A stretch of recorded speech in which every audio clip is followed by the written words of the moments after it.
அப்பளம் பொரிக்காம சுட்டு சாப்பிடலாம். ஐயா என்ன நீங்க தூங்காமலே டிரைவ் பண்ணு, ஆக்சிடென்ட் ஆகி செத்து போ. உங்களுக்குலாம் கோவம் வருது தானே? எனக்கு வருது. என்ன மாசத்துக்கு இவ்வளோ கிலோ தக்காளி, இஞ்சி, வெங்காயம்லாம் செலவு பண்ண போறது இல்ல. ஸோ இதெல்லாம் ஈஸியா கட்டுப்படுத்த முடியும். தக்காளி இல்லாம பண்றதுக்கு 100 ரெசிபி இருக்கு. ஸோ அதை ஃபாலோ பண்ணிக்கலாம். அவாய்ட் பண்றாங்களா?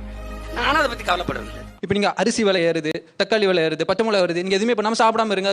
டெய்லி நம்ம வந்து வீட்டில் 1 கிலோ தக்காளி யூஸ் பண்ண போறது இல்ல. 1 தக்காளி யூஸ் பண்ண போறோம் ரசம் வைக்கிறதுக்கு. 1 கிலோ தக்காளி பயன்படுத்துறதுக்கு கிடையாது. நீங்க வந்து அது குமுலேட்டிவா ஒரு வீட்டுடைய மளிகை சாமானுடைய செலவு வந்து அந்த மாசம் எவ்வளவு இன்க்ரீஸ் பண்ணுதுன்னு நீ பார்க்கணும். இப்ப பார், ஒரு 30,000 ரூபாய் வந்து வச்சிருந்த மாச வருமானம் ஈட்டக்கூடிய ஒருத்தர் வந்து ஒரு 2 வருஷத்துக்கு முன்னால மளிகை சாமான் செலவு இதெல்லாம் மேனேஜ் பண்றது இப்போ வந்து மினிமம் வந்து 45,000 ரூபாய் உங்களுக்கு தேவைப்படுது.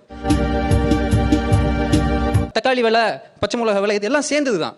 சரி, உங்க வீட்ல நீங்க எவ்வளவு சார் தக்காளி அப்ராக்சிமேட்டா யூஸ் பண்றீங்க ஒரு மந்த்? மறுபடியும் அவர் என்ன சொல்ல ட்ரை பண்றாருன்னா, இப்ப தக்காளி விலை கூடி போச்சா, தக்காளி சட்னி வைக்காத, உனக்கு பிடிக்கலன்னா காசை வாங்கிட்டு போ. இப்ப யூஎஸ்ல அரிசி தட்டுப்பாடு வந்துச்சு, ரைட்டா, அரிசி இல்லாம சாப்பிடு அப்படின்னு சொல்ற மாதிரி இருக்கு. அப்படி சொல்லுவீங்களா என்ன? அரிசியின் சப்ஸ்டிடியூட் வீட்டு மித்த இதுவும் இருக்கு. இப்ப நீங்க கிட்டத்தட்ட சொல்றதுபடி பார்த்தா அரிசி விலை கூடி போச்சு, காய்கறி விலை கூடி போச்சு, மளிகை சாமான் விலை கூடி போச்சு. இப்ப பத்திய சாப்பாடு தான் சாப்பிடலாம் நீங்க சொல்றபடி பார்த்தா. சரி, நீங்க சொல்ல வர்றது என்னன்னா, அது அப்படித்தான் இருக்கும், நீ அட்ஜஸ்ட் பண்ணி வாழ்ந்துக்கன்னு சொல்றீங்க. சார், நான் டெய்லி அட்ஜஸ்ட் பண்ண சொல்ல, அந்த சமயத்துல சீசனல் என்ன ஜாஸ்தி இருக்கோ அதை கம்மி பண்ணிட்டு. கிட்டத்தட்ட இது ஒரு மேல் தட்டு வர்க்கத்துடைய பார்வை தான் இது. அவங்களுக்கு கீழே என்ன நடக்குதுங்கிறது தெரியவே இல்லை. அப்பளம் பொரிக்காம சுட்டு சாப்பிடலாம். ஐயா என்ன நீங்க? அரிசி விலை கிட்டத்தட்ட 2012 இருந்ததை விட இப்போ 100% இன்க்ரீஸ் ஆயிருக்கு. ஆனால் அது குறையவே இல்லை. இப்போ நீங்கள் தக்காளி விலை இருக்குல்ல, இது சீசனல். நீங்கள் சொல்றபடி பார்த்தா 2022 இதே மாதிரி ஒரு ஏற்றம் இருந்துச்சு. தெரிகிறதா? ஒவ்வொரு ஜூன் ஜூலை மாதம் பருவமழையை ஒட்டி அதுக்கான பிரச்சனைகளை ஒட்டி எல்லா விலையும் உங்களுக்கு கூடும். ஆனால் காய்கறி விலைகள் வந்து ஒரு கட்டத்தில் குறைஞ்சிரும். ஆனால் சில பொருட்களுடைய விலை ஏறினது தான் திரும்ப ரிவைஸ் ஆகவே ஆகாது. அப்படியாவா? ஆனால் உங்களுடைய சம்பளம் உயர்ந்திருக்காது. நீங்கள் என்ன நினச்சிட்டீங்கன்னா ஐடி மட்டுமே பூமான நினச்சிட்டு இருக்கோம், மற்ற எந்த ஃபீல்டுமே சம்பளம் வந்து பெரிய அளவுக்கு ஹைக்கே இல்லை. அதே ஆளுக்கு இந்த இவ்வளோத்தையும் அகாமடேட் பண்ணணும். நானே வந்து மாட்டிக்கிட்டனே. ஸ்போர்ட் விலை உயர்ந்திருக்கு, டீ விலை உயர்ந்திருக்கு, பார்பர் ஷாப்புடைய உயர்ந்திருக்கு. நம்மளுடைய இன்கம் இந்த 10 வருஷத்துல எவ்வளோ இன்க்ரீஸ் ஆயிருக்கு, விலைவாசி என்ன இன்க்ரீஸ் ஆயிருக்கு. இந்த ரெண்டையும் கம்பேர் பண்றது வழியாக தான் நம்ம பிரச்சனையை அட்ரஸ் பண்ண முடியும். அவங்களுக்கு வந்து நடுத்தர அந்த மிடில் கிளாஸோடைய சிச்சுவேஷன் வந்து அவங்களுக்கு தெரியல. அவங்க வந்து இன்னும் அந்த ஹை இதுலயே சொசைட்டில எப்படி இருக்கிறாங்களோ அதை பத்தியே தான் நினைச்சுப்பாங்க. கீழ் மட்டத்துல இருக்கிறவங்களும் எப்படி வாழ்வாங்க, எப்படி இன்னைக்கு இருக்கிற விலைவாசி ஏறுது. இவர் சொன்ன அதே பாயிண்ட் தான், வருமானம் எங்களுக்கு ஏறல, ஆனா எல்லாத்துடைய செலவுகளுமே ஜாஸ்தி. இதெல்லாம் எங்க போய் முடிய போகுது? சொன்ன மாதிரி அரிசி பருப்பு எல்லாமே ஒவ்வொரு மாசம் ஏறும்போது எங்களுக்கு சம்பளம் வருமானம் ஏறுதா? வருமானத்தை ஏத்துறது நம்ம கையில தான் இருக்கு. நம்ம பொறுப்பு வந்து ரிஸ்க் எடுக்கறலாம். எனக்கு ரஸ்க் சாப்பிடுற மாதிரி ஃபினான்ஷியல் ஃப்ரீடம் இருந்தா செலவு பண்ணலாம். வருமானம் ஏறறதும் ஒரு வகையான சேவிங்ஸ் தான். செலவுகள்லாம் உயர்ந்திருக்குன்ட்டு நான் ஒத்துக்கிறேன் சார். இப்ப அவர் சொன்னாரு 5%, 6%, 2-3 வருஷம் ஹைக்கே இல்லாம கூட உட்காந்து. அப்ப நான் எப்படி குடும்பம் பண்ண முடியும் அவங்க கேக்குறாங்க. யாராலையும் பொழைக்கவே முடியல மேம், மணி கண்ட்ரோல் இருக்கணும்.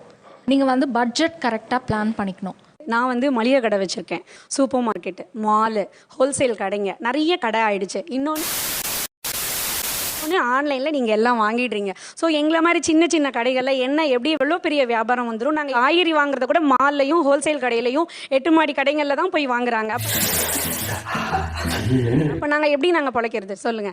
உங்க கான்ஸ்டன்ட் பேசிக் சாலரி வச்சு நீங்க பிளான் பண்ணணும் மேடம். வச்சிருக்க பணத்துக்கும் விலைவாசிக்கு சம்பந்தம் இல்லாம இருக்கு, எப்படி பிளான் பண்ண முடியும் அவங்க கேக்குறாங்க.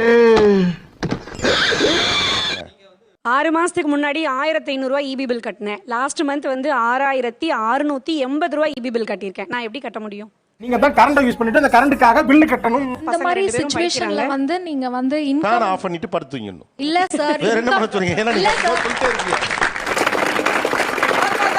இவங்க சொல்ற ப்ராப்ளம் எல்லாமே வந்து இன்னைக்கு நேற்று நடக்கிற ப்ராப்ளம் இல்லை. 50 வருஷத்துக்கு முன்னாடி பார்த்தோம்னா ₹1 ₹2 இருந்த பொருள் இன்னைக்கு 50, 100, 1000ன்னு போயிடுச்சு. 10 வருஷத்துக்கு முன்னாடி 5 ரூபாய், இப்பயும் 5 ரூபாயா? எப்பவுமே 5 ரூபாய்.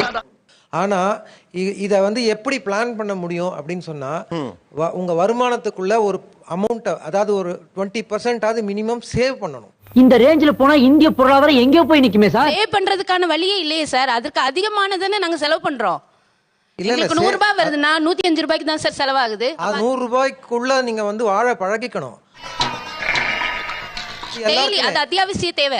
பால் விலை வந்து 2000 ரூபாய் பவுடர் எல்லா விலையும் ஏறுறப்போ ஸ்டெப் பை ஸ்டெப்பா கொஞ்சமா அது வந்து நமக்கு கண்ணுக்கு தெரியாததா சேர்றப்போ அதிகப்படியா வரும்.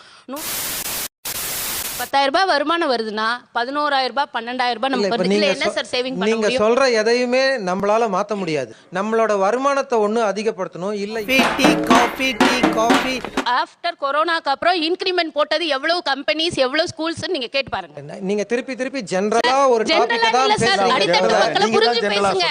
சிங்கம் களை இறங்கிருச்சு. அந்த மேடம் வந்து ஒரு மேடம் சொன்னாங்க, சாஷே ₹1 ஏறுது, நான் 4 சாஷே வாங்குறேன். ஸோ மொத்தமாக வந்து ஒரு கேனா வாங்கி வச்சுட்டா அந்த 30-40 ரூபாயை மிச்சப்படுத்த முடியும். ஆக்சுவலா உங்களுக்கு எக்கானமியை கான்செப்டா தெரிஞ்சிருக்கு, அதை கையாளுகிற மனிதர்களுடைய வாழ்க்கை தெரியல. அதுதான் பிரச்சனையா இருக்கு. இல்ல சார், எக்ஸ்பென்ஸை கம்மி பண்றதுக்கான வழியை நான் சொல்றேன். நாடா இருந்தாலும் சரி வீடா பட்ஜெட் போட்டு வாங்கணும்யா சார். சேஷையே 3 ரூபா கொடுத்து வாங்குறதுக்கே கஷ்டப்படுறோம். ஏன்னா இன்க்ரீஸ் ஆகிட்டு இதுல டப்பா எங்கிருந்து நான் வாங்கி வச்சு நான் குடும்பம் பண்றது? ஒண்ணு, உங்களோட வருமானத்தை பெருக்கிறதுக்கான வழியை நீங்க பார்க்கணும். அது எங்க இருக்கு நெக்ஸ்ட். ஸோ இது எப்படின்னாக்கா அவங்களுடைய இயலாமையை வந்து புரிஞ்சுக்க முடியாமல் multiple streams of income create பண்ணுங்கன்ட்டு அந்த அளவுக்கு பிஸ்னஸ்ன்றது வந்து ஒரு ஏன்பா இதுக்கு போய் இப்படி கோவப்படுற? எக்ஸ்ட்ரா இன்கம் ஜென்ரேட் பண்ணுற பிஸ்னஸ்ன்றது ரோட்டில் போட்டு வித்துட்டு இருக்காங்களா? அவங்க இருக்கிறதுக்கே வழி இல்லை, விலைவாசி கூடிக்கிட்டு இருக்கு. நல்லா புரிஞ்சுக்கடா.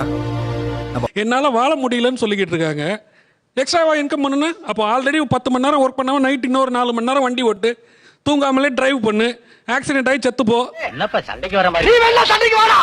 இப்போ ஃபார் எக்ஸாம்பிள் அவங்க சொன்ன மாதிரி சீக்கா சாஷே கான்செப்ட் வரதுக்கு முன்னாடி என்ன பண்ணிட்டு இருந்தாங்க நம்ம ஆளுங்க? சீக்கா அரைச்சி வச்சிருந்தாங்க வீட்டில். சிவரனை பார்த்து கேளுமாப்ல. அதையே நம்ம பண்ணக்கூடாது. உங்களுக்குலாம் கோவம் வருது தானே? எனக்கு வருது, என்ன பண்ண முடியும்?